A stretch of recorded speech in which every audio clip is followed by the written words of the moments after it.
இமய குருவின் இதய சீடன் ஒரு யோகியின் சுயசரிதை ஸ்ரீ எம். அத்தியாயம் 16. வசிஷ்டரின் குகை. மறுநாள் காலை 5:30 மணிக்கு புறப்பட்டேன். எந்தவித வாகனத்தையும் உபயோகிக்காமல் நான் சந்தித்த சில சாதுக்களைப் போல பத்ரிநாத்திற்கு நடந்தே செல்ல வேண்டும் என தீர்மானித்திருந்தேன். பத்ரிநாத்திற்கு செல்லும் பாதை கங்கையின் கரை ஓரமாகவே செல்கிறது. மறுபுறம் பாறைகள் நிறைந்த மலைகளும் காடுகளும் இருக்கின்றன. அந்த நாட்களில் மரங்களில் மயில்கள் நடனமாடிக்கொண்டு இருப்பதை பார்க்கலாம். அவைகள் உரத்த குரல்களில் அழைப்பதை கேட்கலாம். அந்த குரல்களெல்லாம் உத்தராஞ்சல் மாவட்டத்து மக்களுக்கு மின்சார வசதி செய்து கொடுப்பதற்காக நதிகளை மாற்றி அமைத்து அணைகள் கட்டப்படுவதற்கு முன்னால் ஒழித்தன. இப்போது மயில்களும் இல்லை, குயில்களும் இல்லை. எந்தவித பொறுப்பும் இல்லாமல் இருக்கும் சுதந்திரம் அளிக்கும் இன்பத்தில் திளைத்தேன். ஒரு கம்பளி போர்வையையும் ஒரு துண்டையும் சிறு கமண்டலத்தையும் முதுகில் கட்டியிருந்தேன். தோளில் தொங்கிய துணி பையில் ஒரு தீப்பெட்டி, எழுதுவதற்கான ஒரு அட்டை, ஒரு பேனா கத்தி, 2 எழுதுகோள்கள் ஆகியவை இருந்தன. பிராமணர்கள் அணிவது போல பஞ்சகச்ச மஞ்சள் வேஷ்டி, மொட்டை தலையில் சின்ன உச்சி குடுமி மற்றும் ஏற்ற இறக்கங்களில் ஏற உதவ ஈட்டி போன்ற உலோக கம்பி பொருத்தப்பட்ட தடி ஆகியவற்றுடன் உண்மையை தேடும் முக்கிய பிரமுகர் போல இருந்தேன். இரவு வருவதற்குள் வசிஷ்டர் குகைக்கு சென்றுவிட வேண்டும் என்று நினைத்தேன். வசிஷ்டர் குகை 22 கிலோமீட்டர் தொலைவில் இருந்தது. ஒவ்வொரு நாளும் 22 கிலோமீட்டர் நடக்க வேண்டும் என்று விருப்பப்பட்டேன். பத்ரிநாத் 240 கிலோமீட்டர் தொலைவில் இருந்தது. சூரியன் பிரகாசமாகவும் கடுமையாகவும் ஆனபோது லேசாக இருந்த மனது கனத்தது. பாதங்கள் கவலை தர தொடங்கின. அணிந்திருந்த ரப்பர் செருப்பின் ஒரு வார் அருந்து செருப்புகளை கைவிட வேண்டியதாகிவிட்டது. நடுப்பகலில் சாலை மிகவும் சூடாகிவிட்டது. குதிகால்கள் எரிய ஆரம்பித்தன. வெற்று பாதத்தோடு நடந்து பழக்கம் இல்லாததால் சமதளமில்லாத கரடுமுரடான பாதையில் நடப்பது மிக்க வழியினை கொடுத்தது. சூரியன் இரக்கமில்லாமல் கடுமையாக காய்ந்தான். தலையை துண்டினால் சுற்றி கொண்டு சிரமப்பட்டு நடந்தேன்.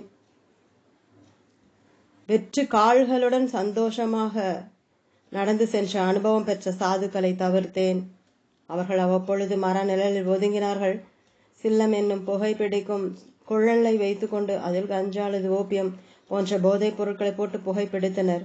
என்னையும் புகைப்பிடிக்குமாறு அழைத்தார்கள். மறுத்துவிட்டேன். இமயமலைக்கு வந்து போதைப் பொருளின் அடிமையாக விரும்பவில்லை. பசி என்னை ஆட்கொண்டது. என்னிடம் இன்னும் கொஞ்சம் பணம் இருந்தது. சாலை ஓர தாபா ஒன்று இருந்தது. பசி தேவையை பூர்த்தி செய்து கொள்ள அங்கு சென்றேன். தாபாக்காரர் சாதுக்களை மதிக்காதவர் போலும். நான் சாப்பிட்ட 2 சப்பாத்திகளுக்கும் உருளைக்கிழங்கு கறிக்கும் அதிகமாகவே காசு வாங்கி கொண்டார். இப்போது என்னிடம் 30 ரூபாய்கள் தான் இருந்தன. அந்த இடம் நல்ல நிழலோடு இருந்தது. லாரி ஓட்டுநர்களுக்கு 1 மணி நேர வாடகை 5 ரூபாய் என்ற விகிதத்தில் வாடகைக்கு கொடுக்கப்படும். மரக்கட்டில்கள் ஒன்றில் சிறு தூக்கம் போட்டேன். விழித்து எழுந்த பொழுது சூரியன் அவ்வளவு கடுமையாக இல்லை. நிழல்கள் நீளமாகி இருந்தன. கை கால்களை இதமான குளிர்ந்த தண்ணீரில் கழுவி கொண்டு பயணத்தை தொடர்ந்தேன். சூரியன் மறைய தொடங்கிய பொழுது கலக்கம் மனதை கவ்வியது. வசிஷ்டர் குகை கண்களுக்கு தென்படவில்லை. எடுத்து வைக்கும் ஒவ்வொரு அடிக்கும் கால்கள் அதிகமாக வலிக்க ஆரம்பித்தது. குதிகால்களின் தோல் வெட்டப்பட்டு புண்ணானது. முழங்கால் மற்றும் தொடை தசைகள் மிகவும் வலித்தன. இனி என்னால் நடக்கவே முடியாது என்ற நிலைக்கு தள்ளப்பட்டு உதவிக்காக பிரார்த்தனை செய்த பொழுது ரிஷிகேஷிலிருந்து வந்த ஜீப் ஒன்று என் பக்கம் நின்றது. எங்கே போகிறீர்கள் மகாராஜ் என்று இந்தியில் வண்டி ஓட்டுநர் கேட்டார். பத்ரிநாத் செல்ல வேண்டும், ஆனால் இப்போது வசிஷ்டர் குகையை தேடிக்கொண்டிருக்கிறேன் என்றேன். அவர் 2 கிலோமீட்டர் தான், வண்டியில் ஏறிக்கொள்ளுங்கள், 5 நிமிடங்களில் உங்களை அங்கே சேர்க்கிறேன். அங்கே விளக்குகள் எதுவும் கிடையாது.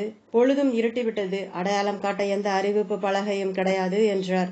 ஒரு நொடி யோசித்தேன். நடப்பதற்கு சிரமமாகிக் கொண்டே வந்தது. எந்த வாகனத்தையும் உபயோகிக்க கூடாது என்று உறுதிமொழி எடுத்திருந்தேன். இப்போது சூழ்நிலையும் வித்தியாசமானது. ராமகிருஷ்ண பரமஹம்சரின் வார்த்தைகள் நினைவுக்கு வந்தது. மத சார்போடு இருப்பதற்காக முட்டாள்தனமாக இருப்பது அவசியமில்லை. ஜீப்பில் ஏறிக்கொண்டேன். அது பழைய வில்லிஸ் ஜீப். கலகலவென்று சப்தம் எழுப்பிக்கொண்டே வேகமாக சென்றது. மலை பாதையில் வண்டி ஓட்டுவதில் அந்த இளமையான ஓட்டுநருக்கு மிகுந்த தேர்ச்சி இருந்தது. சற்று நேரத்தில் ஜீப்பை சாலை ஓரத்தில் நிறுத்தினார். மகாராஜ், இறங்குங்கள், நான் உங்களை இங்குள்ள ஆசிரமத்திற்கு அழைத்து செல்கிறேன். கேரளாவிலிருந்து வந்த ஒரு இளம் பிராமண மகாராஜ் அங்கே இருக்கிறார். தலைமை சுவாமி சில வருடங்களுக்கு முன்னர் இறந்து விட்டார். வாருங்கள் போகலாம் என்றார். ஜீப்பை விட்டு இறங்கி ஓட்டுநரின் துணையோடு கால்களில் வலியுடன் மிக சரிவாக இருந்த ஒரு இறக்கத்தில் இறங்கினேன். மின்சாரம் இல்லை. மினுக்கிக் கொண்டிருந்த ஹரிகேன் லாந்தர் விளக்கின் குறைவான வெளிச்சத்தில் எதையும் தெளிவாக பார்க்க முடியவில்லை. பிரம்மச்சாரிக்கே உரித்தான உச்சி குடுமையுடன் வெள்ளை ஆடை அணிந்த ஓர் இளமையான மனிதர் அறையில் இருந்து வெளிப்பட்டு ஹரிவோம் என்றார். நான் தான் பிரம்மச்சாரி ஆத்ம சைத்தன்யா, நீங்கள் யார் என்று கேட்டார். மகாராஜ், இளைஞரான இந்த சாது சாலையில் நொண்டி நொண்டி வந்து கொண்டு இருந்தார். பத்ரிநாத்திற்கு சென்று கொண்டு இருந்தார். இவருக்கு வண்டியில் இடம் கொடுத்து இங்கே அழைத்து வந்தேன். வசிஷ்டர் குகையை தேடிக்கொண்டு இருந்தார் என்று வண்டி ஓட்டுநரான ராஜேஷ் கூறினார். ஹரி ஓம் மகாராஜ் என்று கூறினேன். அந்த மகாராஜ் பேசும் பொழுது கேரளத்து உச்சரிப்பை கேட்டதால் அவருடன் மலையாளத்தில் பேச ஆரம்பித்தேன். பத்ரிநாத்திற்கு சென்று கொண்டு இருக்கிறேன். வசிஷ்டர் குகையை பற்றி கேள்விப்பட்டதால் அங்கு போக விரும்பினேன். இரவாகி விட்டது. எனது பாதங்களும் புண்ணாகிவிட்டது. நான் அந்த பிரம்மச்சாரி ஒரு கருணைமிக்க ஆத்மா. என்னை இடைமறித்து, பிரச்சனையே இல்லை, இன்றைய இரவு நீங்கள் இங்கேயே தங்கலாம், எங்கிருந்து வருகிறீர்கள் என்று கேட்டார். அதற்கிடையே அந்த இளமையான கார்வாலியின ஓட்டுநர், விடைபெற்றுக் கொள்கிறேன் மகாராஜ், நான் பியாசியில் வசிக்கிறேன். இங்கிருந்து அது அருகில்தான் இருக்கிறது. சொந்தமாக ஒரு கடையையும் சாலையோர தாபாவையும் வைத்திருக்கிறேன். நீங்கள் எப்போது வேண்டுமானாலும் அங்கு வரலாம் என்று கூறி விடைபெற்று கொண்டார். அவர் பிரம்மச்சாரியின் பாதங்களையும் எனது பாதங்களையும் தொட்டார். பின் இருளின் அமைதியில் வண்டியை உயிர்ப்பித்து ஓட்டி போனார். களைத்து போயிருப்பீர்கள் என்று பிரம்மச்சாரி கூறினார். உங்களுக்கு சிறிய அறையை காண்பிக்கிறேன். குளிக்கும் அறை வெளியே இருக்கிறது. குளித்துவிட்டு ஓய்வு எடுங்கள். அரை மணி நேரத்தில் அந்த தாழ்வாரத்தில் உணவு பரிமாறப்படும். காலையில் உங்களுக்கு வசிஷ்டரின் குகையை காட்டுகிறேன். கட்டிலும் 2 கம்பளிகளும் இருந்த ஒரு சிறிய அறைக்கு என்னை கூட்டி சென்றார். ஒரு லாந்தர் விளக்கை ஏற்றி வைத்துவிட்டு சென்றார்.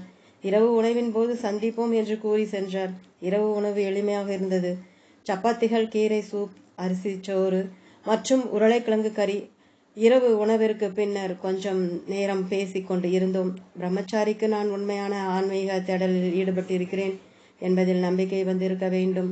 தூங்குங்கள், காலையில் சந்திப்போம் என்றார். அவருக்கு இன்னும் ஒரு கேரளத்து மனிதரை சந்தித்ததில் மகிழ்ச்சி என்பது தெரிந்தது. அப்போதே காற்றில் குளிரடிக்க ஆரம்பித்து விட்டது. கம்பளிகளால் நன்றாக போர்த்தி கொண்டேன். களைப்பாகவும் இருந்ததால் தூங்கி போய்விட்டேன். உறங்குவதற்கு முன் கடைசியாக நான் கேட்ட ஒலிகள் வண்டுகளின் ரீங்காரம்தான். அடுத்த நாள் காலையில் கண் விழித்த பொழுது நன்றாக விடிந்து விட்டதை பார்த்து படுக்கையிலிருந்து அவசரமாக குதித்து எழுந்தேன். உடனே வழியினால் கூச்சலிட்டேன். எனது குதிகால்கள் முழுவதும் கொப்புளங்களாகவும் கணுக்கால்கள் வீங்கியும் இருந்தன. சில கொப்புளங்கள் வெடித்து கடுமையான வழியை தந்தன. முழு உடலும், குறிப்பாக எண்டை காலும் கடுமையாக வலித்தன. ஆனால் உறுதியுடன் எழுந்து நடக்க ஆசைப்பட்டேன்.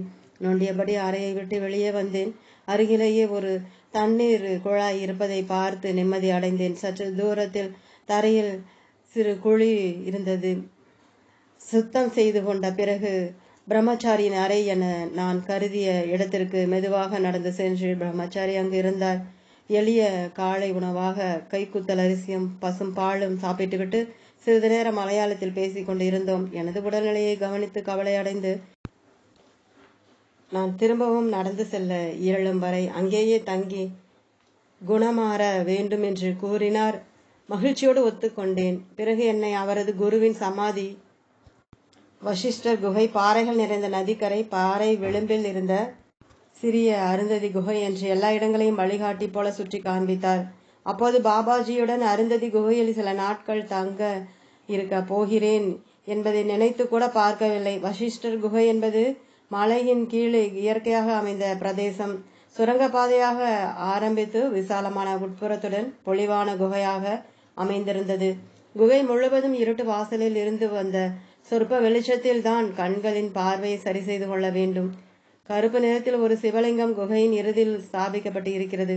பழங்கதைகளின்படி இந்த சுரங்கப்பாதை ஒரு காலத்தில் குகையையும் தாண்டி சென்று ஒரு நதியின் அருகில் மற்றொரு வாசலுடன் அமைந்திருந்தது. குகையின் உள்ளே சென்று அமர்ந்தால் வெளி உலகின் எல்லா சத்தங்களையும் நடவடிக்கைகளையும் நீங்கள் மறந்து விடுவீர்கள். எப்போதாவது ரீங்கரித்து தங்கள் இருப்பை பதிவு செய்யும் வண்டுகள் தான் பூரண அமைதிக்கு தொந்தரவாக அமையக்கூடும். ஒருவர் அங்கே போய் அமைதியாக அமர்ந்து விட்டால் போதும், மனம் தானாகவே தியானத்தில் ஆழ்ந்துவிடும். பண்டைய காலத்தில் பெரும் துறவி வசிஷ்டரால் தியானத்திற்காக பயன்படுத்தப்பட்ட அந்த குகையை தற்போது சுவாமி புருஷோத்தமானந்தா வசிக்கும் இடமாக கொண்டிருந்தார். அவரும் கேரளாவிலிருந்து வந்தவர். ஸ்ரீ ராமகிருஷ்ண பரமஹம்சரின் நேரடி சீடராக இருந்த சுவாமி நிர்மலானந்தவின் சீடர் இவர். இவரிடம்தான் மலையாள பிரம்மச்சாரி பல வருடங்களாக சேவை செய்து வந்தார். தனது பிற்கால வாழ்க்கையில் ராமகிருஷ்ண மடத்தின் அதிகார வர்க்கத்திற்கு எதிராக மாற்று கருத்துக்கள் கொண்டதால் தனக்கென சொந்தமாக சுதந்திரமாக கேரளாவின் ஒட்ட பள்ளத்தில் ஒரு ராமகிருஷ்ண ஆசிரமத்தை நிறுவினார். நவம்பர் 1879 பிறந்த சுவாமி புருஷோத்தமானந்தார் 1916 ராமகிருஷ்ண மடத்தின் முதல் தலைவராக இருந்த சுவாமி பிரம்மானந்தாவிடம் தீட்சை பெற்றார். பிறகு 1923 ஸ்ரீ ராமகிருஷ்ணரின் இன்னொரு நேரடி சீடரான மகாபுருஷ மகாராஜ் என அழைக்கப்பட்ட சுவாமி சிவானந்தாவால் துறவி என அதிகார பூர்வமாக அறிவிக்கப்பட்டார். 1928 வசிஷ்டர் குகைக்கு வந்த சுவாமி புருஷோத்தமானந்தா பல வருடங்கள் குகையில் கழித்தார். அவரது சமாதியும் குகையின் வெளிமுற்றத்தில் இருக்கிறது. 1961 ஆண்டில் பிப்ரவரி 13 இரவு 10:50 மணிக்கு மகா சிவராத்திரி அன்று தனது 82வது வயதில் சுவாமி உயிர் நீத்தார். அது ஒரு ஆசிரமமாகத்தான் இருந்தது. ஆன்மீகத்தில் நாட்டமுள்ளவர்களுக்காக சில குடில்களும் சிறிய சமையலறையும் இருந்தன. இந்த பிரம்மச்சாரியை தவிர ஒரு சமையல்காரர் மற்றும் அவரது உதவியாளருடன் அந்த இடம் அவ்வப்பொழுது வரும் வருகையாளர் ஏகாந்தமாய் சிந்தனையில் ஆழ்வதற்கு ஏற்றவாறு இருந்தது. குளிர்ந்த கங்கை நீரில் குளித்தும் யோக பயிற்சிகளை செய்தும் குகையில் தியானம் செய்தும் 15 நாட்களை அங்கே கழித்தேன். உணவு எளிமையாக இருந்தது, போதுமானதாக இருந்தது, அற்புதமாகவும் இருந்தது. பிரம்மச்சாரியும் என்னுடன் அவ்வப்போது மலையாளத்தில் பேசுவதில் சந்தோஷம் அடைந்தார். அவரது குருவோடு அவர் வாழ்ந்ததையும் அங்கு வந்து தங்கிச் சென்ற இதர சாதுக்கள் மற்றும் துறவிகளை பற்றி என்னிடம் கூறினார். 15 நாட்களில் கால் கொப்பளங்கள் எல்லாம் ஆறிவிட்டன. அதற்கு மேல் ஒரு நாள் கூட தங்க விரும்பவில்லை. அந்த இடம் மிக நன்றாகத்தான் இருந்தது. ஆனால் நான் எனது பாதையை கண்டுபிடிக்க வேண்டும். சந்தேகங்கள் என்னை பாடுபடுத்தின. அந்த முதிய துறவி நம்பிக்கையற்ற வார்த்தைகள் மனதில் அவ்வப்போது தோன்றி என்னை அலைக்கழித்தன. ஒரு உண்மையான ஆசானை நான் கண்டுபிடித்தே ஆக வேண்டும். அவர்தான் எனது சந்தேகங்களை தீர்த்து எனது கேள்விகளுக்கெல்லாம் பதில் சொல்லுவார். அப்படி எந்த ஆசானாவது இருக்கிறாரா? நீ இப்போதுதான் தேடலை ஆரம்பித்திருக்கிறாய். பொறுமையோடு இரு. மனதை தளர விட்டு விடாதே. பாதையில் நடைபோடு.